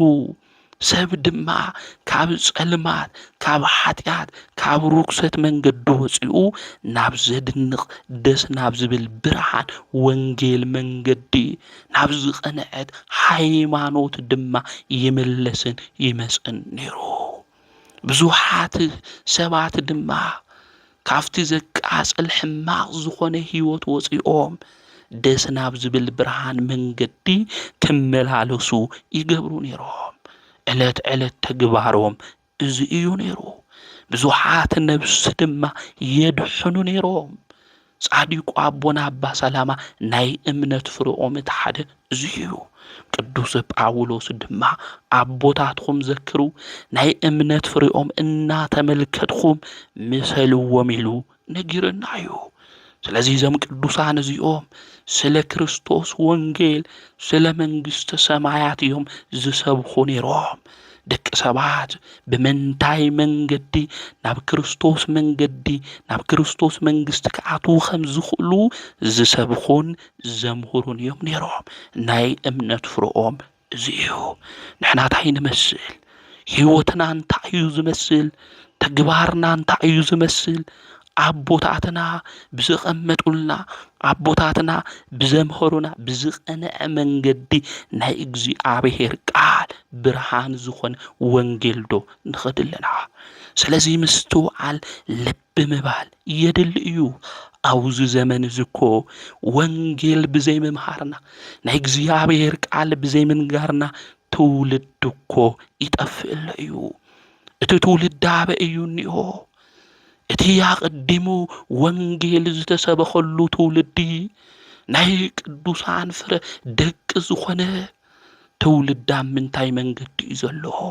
ስለዚህ አቦታት ብትብዓት ወንጌል እምህሩ፣ ከምህሩ ዝኽእሉ መምህራን ድማ በብቦትኡ አቐምጡ። ወንጌል ሰብ ክመሃር እኒአዎ። ናይ እግዚአብሔር ቃል ክፈልጥ እኒአዎ። ናይ ብስራት ዜና ናይ ሓጎስ ዜና ሰባት ድማ ብዝቐንዐ ብብርሃናዊ መንገዲ ንክኸዱ ካብ ጸልማት ወፂኦም ናብ ዘድንቕ ብርሃን ከመላለሱ ዝገብር ወንጌል ናይ እግዚአብሔር ቃል እዩ። እዚ ወንጌል እዚ ናይ እግዚአብሔር ቃል ብዘይ ምምሃር ግን ትውልዲ አውዚ ዘመን እዚ ይጠፍእ እዩ። ኣብ ጭካነ ርህራሄ ኣብ ዘይብሉ መንገዲ ሰብኣውነት ኣብ ዘይብሉ መንገዲ እቲ ትውልዲ ጠጠው ኢሉ ናብ ጸድፊ ገደል ዝኣቱ ዘሎ እቲ ሓቀኛ ዝኾነ ከቕንዖ ከስተኻኽሎ ዝኽእል ናይ እግዚአብሔር ቃል ስለዘይተምሃረ ስለዘይፈለጠ እዩ። ትውልዲ መጻሕፍቲ እንድሕር ዘይፈልጥ ናይ እግዚአብሔር ቃል እንታይ ምዃኑ እንድሕር ዘይፈለጠ ከም ዝስሕት ቅዱስ መጽሓፍ ይነግረና እዩ። ነዚ አምላኽና መድኃኒትና ኢየሱስ ክርስቶስ ናይ እግዚአብሔር ኃይልን መጻሕፍትን ኣይትፈልጡን እሞ ትሰናኸሉ ኢኹም፣ ትስሕቱ ኢኹም፣ ትወድቁ ኢኹም ኢሉ ዝነገረና ነዚ እዩ። ስለዚህ እቲ ትውልዲ ናይ እግዚአብሔር ቃል እንታይ ምዃኑ ናይ እግዚአብሔር ቅዱሳት መጻሕፍቲ እንታይ ከም ዝብሉ ወንጌል እንታይ ምዃና ትውልዲ ንክፈልጥ ሃምጻዲቁ ካሳቴ ብርሃን አቡነ ሰላማ ክናምህር ይግበአና። ነብስና እኮ ናይ እግዚአብሔር ቃል ካብ ምስአና ዝተለዓለት እኮ ጸሚኣ እኮ እያ። ጽማኣነ ነብሲ እኮ ኮይና ኢና ብእግዚአብሔር ቃል ስጋና ምግቢ ከም ዘድልያ ኩሉ ነብስና እውን ናይ እግዚአብሔር ቃል ምግባ እዩ። ናይ ነብስና ድማ እስትንፋስ ናይ ነብስና ድማ ልሳኑ ናይ እግዚአብሔር ቃል ወንጌል እዩ። ስለዚህ ዝጠፍእ ዘሎ ትውልዲ ልቡ ርህሩህ ኮይኑ ብናይ ጽድቅ መንገዲ ምእንቲ ክመላለስ ናይ እግዚአብሔር ቃል ነምህሮ። እቲ ናይ እግዚአብሔር ቃል ሕያው እዩ። እቲ ናይ እግዚአብሔር ቃል ዘለዓለማዊ እዩ። ስለዚህ ናብ ዘለዓለማዊ ብርሃን ከምጽእ ዝኽእል ቃል ነቲ ህዝቢ ንመግቦ። ካብ ኻሊእ መንገዲ ወፂና ከም አቦና አቡነ ሰላማ ካሳቴ ብርሃን ሽሞም ምጽዋዕ ጥራይ ኾነ ተግባሮም እንታይ እዩ ኢልና ፈሊጥና ናይ እምነቶም ፍረ እንታይ ምዃኑ እናተመልከትና ዝገብርዎ ተግባር ዝሰርሕዎ ስራሕ ንትውልዲ ክንምግቦም ክንሰርሕ ይግብአና። እናትውልዲ ብዘይምምሃሩ ይጠፍእሎ እዩ። ዘይእዘዙ ደቂ ኣፍሪና ኢና፣ ነጊርናዮም ዘይሰምዑ ብምድራዊ ሕጊ ይኹን ብመንፈሳዊ ሕጊ ዘይግዝኡ ዘይምኡዙዛት ወለዶ ኣብዚ ዘመን እዚ በዚሖም እዮም። ጨካናት ርህራሄ ዘይብሉ ትውልዲ መጺኡ እዩ። እዚ ትውልዲ እዚ ናብ ዝቐንዐ ከምኡ እውን ፈሪሃ እግዚኣብሔር ናብ ዘለዎ መንገዲ ክነምጾ እንድሕር ኮይና እቲ ናይ እግዚኣብሔር ቃል ወንጌል ክነምህሮ ይግብአና። ናጻዲቁ አቦና አቡነ ሰላማ ካብ ዝገበርዎ እቲ ሓደ ተግባር ወንጌል እዮም ብትብዓት ኮይኖም ኣምሂሮም። ናይ እግዚኣብሔር ቃል ወንጌል ኣምሂሮም ድማ ካህናት ሸይሞም ዲያቆናት ሸይሞም ክቅዱሱ ዝኽእሉ ከጠምቁ ዝኽእሉ ኣምሂሮም ሸይሞም እዮም ጻዲቁ አቦና አቡነ ሰላማ። ናጻዲቁ አቦና አቡነ ሰላማ ተናይ መጀመርያ ተግባሮም እዚ እዩ ነይሩ። ናዚ ዝጠፍእ ዘሎ ትውልዲ ቃል እግዚኣብሔር እናምህርና ካብቲ ዝጠፍኦ መንገዲ ክንምልሶ ይግብአና። ትውልዲ እውን ክነድሕን እዩ ዝግብአና። ቅዱሳን እቲ ዝተረድእዎ ዝፈለጥዎ ካብ መዓረን ካብ ሽኩርን ዝበልጽ ብርሃንን ህይወትን ዝኾን ዝጠቅም ቃል እግዚኣብሔር እዮም መኪቦም።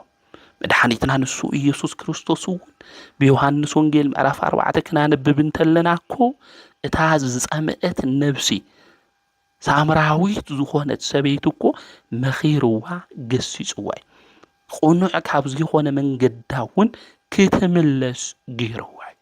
ኣብዚ ዘመን እዚ እውን ቁኑዕ ብዘይኮነ መንገዲ ዝኸድ ዘሎ ትውልዲ እናምህርና ናብ እግዚኣብሔር ቁኑዕ ዝኾነ ሓቀኛ መንገዲ ክንመልሶ ይግብአና። እግዚኣብሔር ምሕታቱ ይቕሪ። ኣብ ካሊእ ሕቱት ኮይና ኣብ ካሊእ ስራሕ ኮይና ናይ መጀመርያ ስራሕና ዝኾነ ናይ እግዚኣብሔር ቃል ምምሃር ገዲፍና ናብ ካሊእ መንገዲ ክንኸድ እንተለና እግዚኣብሔር ክሓተና እዩ። መላኽና ቅዱስ እግዚኣብሔር ሓውኻ አቤል ኣበይኒ ኢሉ ንቃኤል እኮ ሓቲትዎ እዩ። ደቁኹም ኣበይኒእሁ ናይ ንስሓ ደቁኹም ኣበይኒእሁ ኣበይ ይውዕል ኣለዉ ጓሲዎም ዝተባሃልኹም ኣባጊዕ ኣበይ እዮም እኒአው ኢሉ እግዚኣብሔር ምሕታቱ ይቕሪ። ዝጠፍአት ሓፍትና ታልያ ዝጠፍአ ሓውና እንድሕር ሃልዩ እውን እግዚኣብሔር ክሓተና እዩ። ስለዚ ክንገብሮ ዝግብአና ነገር ኣብ ስራሕና ክኾን ይኽእል፣ ኣብ ዝተፈላለየ ቦታ ክኾን ይኽእል ክንናገሮ ክናምህሮ ዝግብአና ናይ እግዚኣብሔር ቃል እዩ። አቡነ ሰላማ እውን ብዘመኖም ሁሉ ገድሎም እውን ክነንብቦ እንተለና ናይ እግዚኣብሔር ቃል እዮም ዝናገሩ ነይሮም። ተዓጢቆም ናይ እግዚኣብሔር ወንጌል እዮም ዘምህሩ ነይሮም። ንሕና ኣብ ስራሕ ቦታት ኢና ንነጋገር፣ ብመሰንጀር ትንደዋወል እንተለና ብኢሞ ብቴሌግራም ታይና ነውግዕ ዝረብህ ዝጠቅም ህይወት ዝኾነ ብርሃን ዝኾነ ናይ እግዚኣብሔር ቃል ዲና ንነጋገር። ካብ መጽሐፍ ቅዱስ ሓደ ጥቕሲ ኣልዒልና ወይ ከዓ ናይ መጽሐፍ ቅዱስ ሓደ ክፍለ ምጺና ዲና ንመሃሃር። ስለዚ ምስትውዓል ይደሊ ንኣቡነ ሰላማ ደቂ እንድሕር ኮይና ናይ ኣቡነ ሰላማ ተግባር ክንፍጽም እዩ ዝግብአና። መላኽና መድኃኒትና ኢየሱስ ክርስቶስ ኣብቲ ዘመን እሱ ንሕና እኮ ደቂ አብርሃም ኢና ዝብሉ ዝነበሩ ሰባት ናይ አብርሃም ደቂ እንድሕር ኮይንኩም እንታይ ሰርሑ ንአብርሃም ስራሕ ስርሑ እኮ ኢሎም። ስለዚ ንሕና እውን ደቂ አቡነ ሰላማ ካሳቴ ብርሃን ኢና ክንብል እንተለና አቡነ ሰላማ ዝገበርዎ ተግባር እቲ ሓደ ቃል ወንጌል ምንጋር ምምሃር ምምዓድ ምግሳጽ እዩ። ስለዚ ንሕና እውን ብህይወት ዘመንና ሁሉ ንሕዋትና ንዕርኽትና ንቤተሰብና ናይ እግዚኣብሔር ቃል እናተናገርና ካብ ዝጠፍእዎ መንገዲ ክንምልስ ይግብአና። ቅዱስ ዮሐንስ ሓጺር እኮ ብዝሙት መንገድን ዝነበረት ንኣትናስያ እኮ ናፍቲ ዝነበረቶ ቦታ ኸይዱ ገሲጹ ካብ ዘቃጽል ንኃጢአት መንገዲ ኣውፂኡ ናብ ቅድስና መንገዲ ክትበቅዕ ገይርዋ። ንሕና እውን ከም ቅዱሳን አቦታትና ዝጠፍአ ትውልዲ ስኻማ በቃ ታይ ዋጋን ኢካ እግዚአብሔር እኮ ረሲዕካ እዩ ትርጉም የብልካ ተረጊምካ እኮ ኢኻ ዝትገብርለካ ክንብል የብል እግዚአብሔር ዝጸልኦ ሰብ የብሉ እግዚአብሔር ዝረግሞ ሰብ የብሉ ኩልና ደቁ ኢና ብምሕረት ዓይኑ እግዚአብሔር ንኩልና ይሕልውና ስለዚ እቲ ዝጠፍአ ትውልዲ ንክምለስ እናጸለና ከምኡውን እንፈልጦ ዝተረዳእናዮ ቃል ድማ እናመኸርና ክነምጽኦም እዩ ዝግበን ስለዚ ጻዲቁ አቦና አቡነ ሰላማ ወንጌል እንታይ ዝገበሩ ዘምሃሩ ከምኡውን ካህናትና ዲያቆናት ዝሾሙ እሚኖም ገሲጾም ድማ ንሰባት ክጥምቁ ከምኡውን ናብ ቅዱስ ቁርባን ከመጹ ዝገበሩ ጻድቅ አቦ እዮም ከምኡ አቡነ ሰላማ ካሳቴ ብርሃን ዝገበርዎ ተግባር ንምእመናን መኻሪ ንስሓ አቦ ንክህልዎም ገይሮም እዮም ኣብዚ ዘመን እዚ ንስሓ ደቅኒ ብዙሓት ካህናት አቦታትና እኒኦም ንስሓ ደቅኒ እዮም እዞም ንስሓ ደቅኹም እዚኦም ግን ኣብ ምንታይ እዮም ልውዕል ኣለዉ እንታይ እዮም ዝሰርሕ ኣለዉ እንታይ እዮም ዝፍጽም ኣለዉ ንስሓ ይኣትዉ ኣለዉ ዶ ይቐርቡ ኣለዉ ዶ ቅዱስ ቁርባን ይቕበል ኣለዉ ዶ ናብ ቤተ ክርስቲያን ይመጹ ኣለዉ ዶ እዚ ክንፈልጦ ክንርድኦ ይግበን ክርስትና ሃይማኖት ክስፋሕፋሕ ካብ ዝኾነ ሓደ ከምኡውን ዝጠንከሩ ዝጸንዑ ብሃይማኖቶም ምእመናን ንክህልው ኣብ 4ይ ክፍለ ዘመን ዝተገበረ እኮ ቶም ንስሓ አቦ ሕድሕድ ደቆም እንታይ ይገብሩ ይመኽርዎም ነይሮም ሕድሕድ ደቆም ድማ ይረኽብዎም ነይሩ ከዚ ደቅና መዓዝ ኢና ንረኽቦ ጸበል ክንባርኽ ጥራሕ ዲና ንኸድ ወይ ከዓ ኣብ ዝተፈላለየ ስቁል ባጋጣማዊ ዝኾነ ድዩ ወርሓዊ ሰሙናዊ ዓመታዊ እንታይ ክህልወናኒ ጉባኤ እናገበርና መምህራን ባዕልና እናምህርና ካልኦት እውን እናጸዋዕና ንስሓ ደቅና ክመሃሩ ናይ ሃይማኖት መንገዶም ክፈልጡ ክንገብሮም ይግብአና ማለት ናካሳቴ ብርሃን አቦና ጻዲቁ አቡነ ሰላማ ንምእመናን ክመኽሩ ዝኽእሉ ንስሓ አቦም ንክህሉ እሳቶም እውን ኣሚሮም ናብ እግዚአብሔር መንገዲ ከምጽዎም ይገብሩን ኣብዚ ግዜ እዚ ንስሓ ደቁ ዝቆጻጸር አቦ ውሕዱ እዩ ክህሉ ዝኽእል ማለት ነዚ እዩ ስለለይ ንቆጻጸሮም ስለለይ ንፈልጦም እዩ ትውልዲ ቶም ደቅና ዝጠፍለሉ ዝሕማቕ እኩይ ተግባር እንብሎ ዝፍጽም ዘሎ ሕዋትና እዮም ከምኡውን ደቅኹም እዮም ማለት ስለዚ እንድሕር መኺርናዮም ገሲጽናዮም ተመለሱ እንድሕር ኢልናዮም ዘይምለስ ልቢ ሃምለየለ ምፍላጥ ምርዳእ ኣድላይ እዩ ማለት እዩ እና አቡነ ሰላማ ካሳቴ ብርሃን ምእመናን ከመኽሩ ዝኽእሉ ንስሓ አቦ ሓኒጾም መኺሮም ቶም ምእመናን ድማ ብንስሓ አቦኦም ተመኺሮም ላብ ጽቡቕ መንገዲ ክመጹ ዝገበሩ አቦ እዮም ማለት እዩ ከምኡውን አቡነ ሰላማ ካሳቴ ብርሃን ምስ አብርሃ ወአጽብሃ ኮይኖም ብዙሕ ኣብያተ ክርስቲያናት እንታይ ገይሮም እዮም ሰሪሖም እዮም ብዙሕ ኣብያተ ክርስቲያናት ሓኒጾም እዮም ከምኡውን ሰሪሖም እዮም ካሊእ ቅዱሳት መጻሕፍቲ ካብ ስርሱት ዕብራይስጥ ግሪክ ናብ ግዕዝ ንክትርጎሙ እውን ገይሮም እዮም ከምኡውን ጻዲቁ አቦና አቡነ ሰላማ ካሳቴ ብርሃን ናይ ሰባውያን ፊደል አቀማምጣ ብምስትኽኻል ካብ ጸጋም ናብ የማናይ ንምጽሓፍ ንምንባብ ንክንበብ ንክጽሓፍ እውን ገይሮም እዮም እዚ ዓብዪ ውዕለታ እዚ ጻዲቁ አቦና አቡነ ሰላማ ገይሮም ካሊእ ኣብቲ ዘመን እሱ ዝነበሩ ድውያን እውን እግዚአብሔር ብዝሃቦም ጥበብ እውን ይፍውሱ የድሕኑ ነይሮም እዮም ማለት እዩ ኣብዚ ዘመን እዚ ውሽጥና ዝሓመመ ብዙሓት ኢና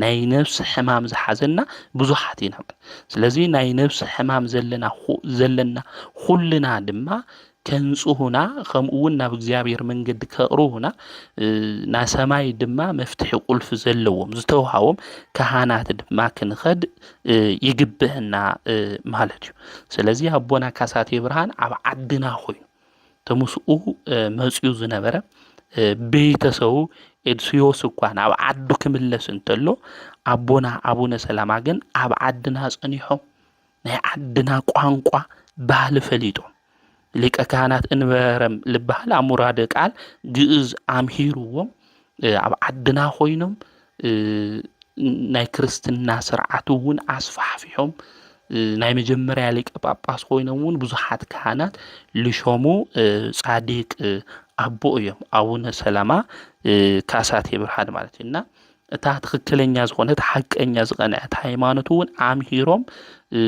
እቲ ጸልማት ዝነበረ ብርሃን ድማ እንታይ ገይሮም እዮም። እቲ ጸልማት ኣውጊዶም ብርሃን ክግለጽ ዝገበሩ ዓብይ ሐዋርያ እዮም።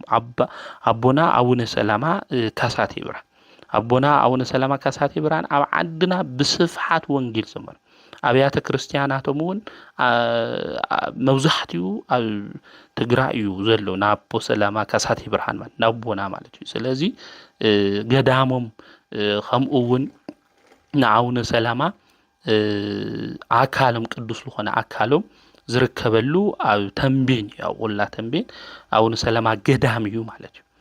ኣነ ልምርዓይ እግዚኣብሔር ኣብቂዕኒ ብዙሕ ልዕሊ 7-8 ግዜ ልኾን ከይደ ነይረ ላፍቲ ገዳምና ብጣዕሚ ለድንቕ እዩ እቲ ገዳም ማለት እዩ። መቃብሮም እውን ኣብኡ እዩ ማለት ሓምለ 26 እውን ኣቦና ኣቡነ ሰላማ ካሳቴ ብርሃን ዝሐዋርያዊ ኣገልግሎቶም እዚ ምስ ፈጸሙ ብሓምለ 26 በዓለ ዕረፍቶም እዩ። ኣምላኽና ንሱ መድሓኒትና ኢየሱስ ክርስቶስ እውን ቃል ኪዳን ኣትይውሎም እዩ ማለት እዩ። ሽሙ ዝፀውዐ ዝኽሩ ዝገበረ ዋግኡ ሓምለ ይጠፍእ። እግዚአብሔር ኣምላክ እንታይ ገይርሎም ቃል ኪዳን ኣትይውሎም መዘከርታ ጻዲቅ እውን ልበረከቱ ይሃም ልብል ቅዱስ መጽሓፍ እዞም ቅዱሳን ኣቦና እዚኦም ክንዝክሮም እንተለና ክንጽውዖም እንተለና ብህይወት ዘመኖም ሁሉ ዘርእዩና ናይ ክርስቶስ መንገዲ እዩ ማለት እዩ። ብርሃን ዝኾነ ናይ ክርስቶስ መንገዲ ብምንታይ ክንኸድ ሃም ልግብእና ካብ ጸልማት እውን ሓሜልና ክንውፅእ ሃም ልግብእና ለምህሮና ቅዱስ ኣቦ እዮም ኣቡነ ሰላማ። ስለዚ ጻዲቁ ኣቦና ኣቡነ ሰላማ ሕዳር 26 ዝተወለዱሉ እዩ። ታሕሳስ 18 ዝተሸሙሉ እዩ። ሓምለ 26 በዓለ ዕረፍቶም። ብዚኦም ግዜያት እዚኦም ቤተ ክርስቲያን ንጻዲቁ ኣቦና ኣቡነ ሰላማ ትዝክሮም እያ። ስለናዮም እውን ገድሊ ትናገር እያ ተምህረና እያ። ናጻዲቁ ኣቦና ኣቡነ ሰላማ በረከቶም ረድኤቶም ኣማላድነቶም ምስ ኩልና ህዝበ ክርስቲያን ይኹን። ብምቕጻል ኦርቶዶክሳዊት ተዋህዶ ቤተ ክርስቲያን ሓምለ 26 በዓለ ዕረፍቶም እትዝክሮ ኣረጋዊ እንብሎ ቅዱስ ዮሴፍ እዩ። ቅዱስ ዮሴፍ ኣቡኡ ያዕቆብ እዩ፣ ኣዲኡ ድማ ዮሃዳ ይበሃሉ። ኣረጋዊ ቅዱስ ዮሴፍ ምስ ኣዴና ቅድስተ ቅዱሳን ድንግል ማርያም ከምኡ እውን ምስ ፈጣሪኡ ምስ ኢየሱስ ክርስቶስ ዝተሰደደ ናይ ጻድቃን ኩሉ መራሒ ተባሂሉ ዝጽዋዕ ቅዱስንኡ ከምኡ እውን የዋህነቱ ኣብ ቅዱስ ወንጌል ዝተመስከረሉ ናይ ክርስቶስ ኣገልጋሊ ከምኡ እውን ናይ ድንግል ማርያም ሓላዊ ዓብይ በዓል ውዕለታ እዩ ቅዱስ ዮሴፍ። ኣብ መጽሓፍ ቅዱስ ክናነብብ እንተለና ብዙሓት ዮሴፍ እዮም ለለው። እዚ ቅዱስ ዮሴፍ እዚ ግን ድንግል ማርያም ንክሕልዋ ዝተመረጸ ቅዱስ ምዃኑ ምፍላጥ ምርዳእ ኣድላይ እዩ። ዓዱ ኣብ እስራኤል እዩ። ኣብ ቤተልሔም ወይ ከዓ ናዝሬት ኣብ ትበሃል ከተማ እዩ ተወሊዱ። ቤተልሔም ነቢያት ትንቢት ዝተናገሩላ ምንጭ ማይ ዝበዝሐላ ናይ ንግዲ ከተማ እያ። ኣብዛ ቦታ እዚኣ እዩ ቅዱስ ዮሴፍ ኣረጋዊ ተወሊዱ። ጻዲቁ ዮሴፍ ናይ ኦሪት መጻሕፍቲ ዝተምሃረ እዩ። ከምኡ እውን ንድንግል ማርያም ቤተሰባ ዝኾነት እዩ ተመርዒው። ያዕቆብ፣ ስምዖን፣ ዮሳ፣ ይሁዳ ከምኡ እውን 3 ደቂ ኣንስትዮ ቆልዑ ወሊዱ እዩ። ብስነ ምግባር እውን ኣምሂርዎም ከምኡ እውን ንዑ እናተኣዘዙ ዓብዮም እዮም። ካፍቶም ደቁ ቶም 3 ናይ ኢየሱስ ክርስቶስ ሐዋርያት ኮይኖም እዮም። ቅዱስ ዮሴፍ ስሩሑ ጸራቢ ነይሩ። እንጨቲ እናጸረበ እዩ ቤተሰቡ ዘመሓዳድር ነይሩ። ኣብ 52 ዓመቱ ድማ ሰቤቱ ተዓርፍ ኣብና ቅዱሳን መካነ መቃብር ዝኾነ ኣብ ኬብሮን ድማ ንሳ ተቐቢራ። ኣረጋዊ ዮሴፍ 92 ዓመቱ ምስ ኾደ ዘመዱ ዝኾነት ድንግል ማርያም ብመጽብዓ ተዋሂባ ቤተ መቅደስ እያ ትነብር ነይራ። መላእክቲ ድማ ህብስቲ ሰማያዊ ጽዋ ሰማያዊ ድማ ሒዞም ይምግብዋ ነይሮም። 15 ዓመት ምስ ገበረት ግን ኣይሁድ ኣብቲ ዘመን እሱ ዝነበሩ ካብ ቤተ መቅደስ ትውፃእ ኢሎም ከምኡ እውን ኣብቲ ግዜ እሱ ዝነበረ ሊቀ ካህናት መን እዩ ክሕልዋ ኢሉ እግዚኣብሔር ድማ ራእይ ኣርእይዎ ዮሴፍ ክሕልዋ ከም ዘለዎ ራእይ ተራእዩ ከምኡ እውን ኣብቲ በትሩ ኦ ዮሴፍ እቀባ ለማርያም ዮሴፍ ንማርያም ተግበር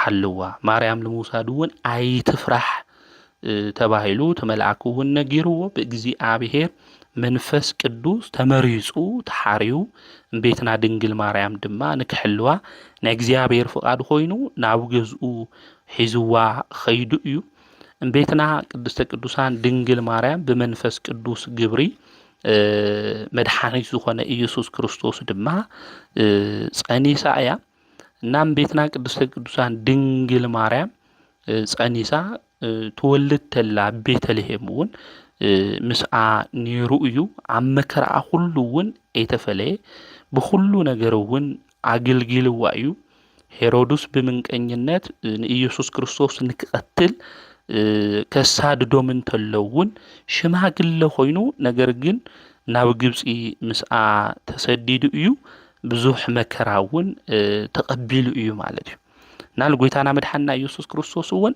ኣዕዊዎ እዩ ማለት እዩ ና ቅዱስ ዮሴፍ ምስ ድንግል ማርያም ዘመድ እዮም ብሰውይቱ እውን ዘመዱ እያ ንባዕሉ እውን ቤተሰቡ እያ ማለት እዩ ስለዚ ቅዱስ ኣቦዚ ቅዱስ ዮሴፍ ብለማዓንቲ ሓምለ 26 በዓለ ዕረፍቲ እዩ ናይ ዘለዓለም ህይወቱ እውን ወሪሱ እዩ ማለት እዩ ናጻዲቁ ቅዱስ ዮሴፍ አረጋዊ በረከቱ ረድኤቱ አማላድነቱ ምስ ኩልና ህዝበ ክርስቲያን ይኹን እምኡውን ብለማዓንቲ ሓምለ 26 መጽሓፈ ስንክሳር ክነንብብ እንተለና ሊቀ ጳጳሳት ቅዱስ ጢሞቴዎስ ዘእስክንድርያ በዓለ ዕረፍቱ እዩ እዚ ቅዱስ እዚ ምስተሾመ ናይ ክርስቶስ ሕብረት ዝኾኑ ክርስቲያን ካብ አሬዎስ ካብ መቅደኒዎስና ካብ ሰባልዮስ ተኩላታት ሓልዩ እዩ እዚ ኣቦዚ ምስተሾመ ኣብ 6 ዓመቱ ንክርስቲያን ወገን ዝሓስብ ቴዎዶስዮስ ዝተባሃለ ንጉስ ነጊሱ እዩ ንመቅደኒዎስ ድማ ንመንፈስ ቅዱስ ክሒዶም ስለ ዝነበሩ ኣቦታት ድማ ተኣኪቦም 150 ዝኾኑ ቅዱሳን ኤጲስቆጶሳት ጉባኤ ገበሩ እዚ ጉባኤ ድማ ጉባኤ ቆስጦንጢንያ ኢልና እንጽውዖ እዩ እዚ ቅዱስ አቦ ጢሞቴዎስ ድማ ሊቀ ጉባኤ ኮይኑ ተሸይሙ እዩ መቅደኒዎስ ሰባልዮስ አብሊናሪዮስም ተኸራኺሩ ረቲዑ እሕፊርዎም ናይ ክሕደቶምን ናይ ክርክሮምን ነገር የካቲት ሓደ ተጻሒፉ እዩ ድሕርዚ ዛቦዚ ብሽመቱ ዘመን ሁሉ አብያተ ክርስቲያናት ሃኒጹ ዝግባእ ስራሕ ሁሉ ድማ ሰሪሑ ንድኻታት እውን መጽዊቱ ገዛውን ሰሪሕሎም እዩ እቶም ምእመናን እውን ሁሉ ሻዕ ዘምህር ዝነበረ ብጽቡቕ ፍልጠቱ ብትምህርቱ ጣዕሙ ሁሉ ግዜ ንምእመናን ዘምህሮም ዝነበረ ናብ ዝቐንዐት ሃይማኖት እውን ነብዙሓት ዘምጽእ ዝነበረ ቅዱስ አቦ እዩ ማለት እዩ ካብ አሬዎስ ካብ መቅደኒዎስ ወገን ዝኾኑ ብዙሓት እውን ተመሊሶም ብጎይታ መድኃኒት ኢየሱስ ክርስቶስ እውን አሚኖም ብቕንዕቲ መንገዲ እውን ክጓዓዙ ገይሩ እዩ ብወንጌለ ማርቆስ እምበር እውን ን9 ዓመትን ፈረቓን አገልጊሉ ፓትርያርክ ኮይኑ አገልጊሉ እዩ እዚ ቅዱስ እዚ ብለማዓንቲ ሓምለ 26 ድማ በዓለ ዕረፍቱ እዩ ናይዚ ቅዱስ እዚ በረከቱ ረድኤቱ አማላድነቱ ምስ ኩልና ህዝበ ክርስቲያን ይኹን ዘምሃረና ዝገሰጸና ናይ አቦታትና አምላክ ቅዱስ እግዚአብሔር ስሙ ዝተኸበረን ዝተመስገነን ይኹን ወስብሐት ለእግዚአብሔር ወላዲቱ ድንግል ወለመስቀሉ ክቡር